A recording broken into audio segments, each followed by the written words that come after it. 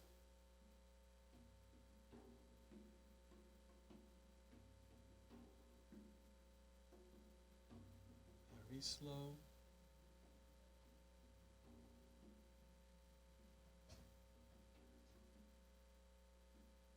Hold.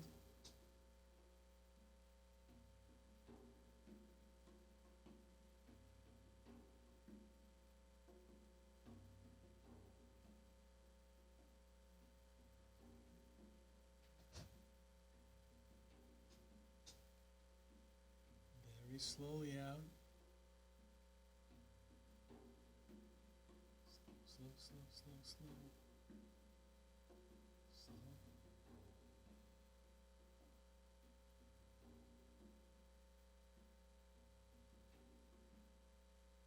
Again, very slowly in. Last time, last round.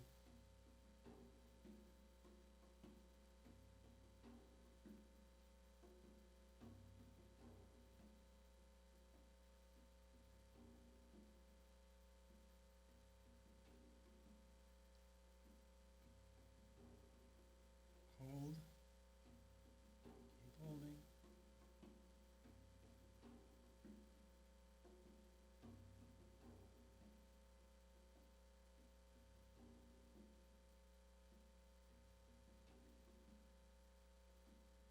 All right, now very slowly out.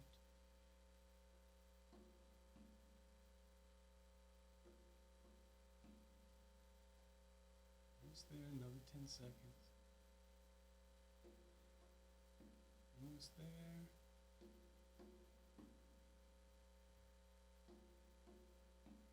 Inhale. And exhale. And we're done. We have just a couple of minutes left. Harinam, that was so intense. I never knew breathing could make me sweat so much. Oh, sure. Oh my No, God. no, I don't, it means you're doing it right. so I don't need wine and chocolates to give me a high. I think I'm Oh, I'm no, getting no, all no. heady. Well, I do like chocolates. I dropped the wine, but the chocolates I have no. Wow, I just learned to make chocolate. I made Yeah, no, some. chocolate's It wasn't my set thing. yet. I should have. And I brought forgot, some I today. forgot to tune us in. I forgot to tune us Yes. out. We'll do that next time. Usually we do that, so our apologies. But anyhow, but that was so. Today's on That green. was very Today's on powerful. green. Thank And you. if you can read this in this book that I wrote, Khalsa Consciousness, this is kind of really kind of the magnet around really this very short book is what's the purpose of life? Right. I mean, what's the meaning of life? What's the purpose of life? And what's mission? And basically how all these things interrelate: karma, reincarnation, mission, purpose, and how they all kind of seamlessly integrate until you basically have a clear path towards liberation. Wow, I can't wait to look at that book and read it and really enjoy. And I especially liked what you said in the last episode that, and this happens to all the best books in the world that I've read some really good ones. I can pick any page, and it would mean something to me at that moment. Hopefully that's the And intent. no, I mean it's about application, right? It's So about application. thank you so much, Vita, Lucas, and Malik. Thank you so much for helping us stay on track right here. Vita is our director for today. Lucas is on camera, and Lucas, by the way, you guys got some amazing shots, and did a great job putting everything together so seamlessly. Malik, thanks for making us look so good in here. I love this lighting. And thanks mostly from our whole team to Harinam Singh Khalsa. Make sure that you get hold of his book. It's available on Amazon, you Right, said? Amazon.com or Amazon. my website, You could go- KhalsaConsciousness.com. KhalsaConsciousness.com. And that's the name of the book, Khalsa Consciousness. And all Harinam's contact details, you're on Facebook, you're on Twitter. Like everybody Follow else. him. You're keeping up with the I'm times. trying. Well, well, actually, that's a great way also to spread the word, because you're spreading your passion. And I mean, I'm still a hard copy person, but I think it's really good that you're out there. You see that book on the screen right there. Follow Harinam on Twitter, on Facebook. When the credits come rolling up, you'll have all Harinam's contact details. Take it down, stay in touch. This was an amazing experience. I can't say Bless that you. often enough. 5 minutes of breathing. I literally was sweating. It was 2 minutes. Wow. Yeah. I was sweating. I Yeah, couldn't believe it. well, to your credit, that means you're doing it right. So I must be doing something You're right. doing Great, something right, great. yeah. Yeah, You're no, right, it felt you- really good. So stay in touch. You are watching Yogaxpress, and this is Banu Suresh signing off. You have our credits, Harinam's credits right there. I did get your name right this time. Here it is. Harinam Singh Khalsa.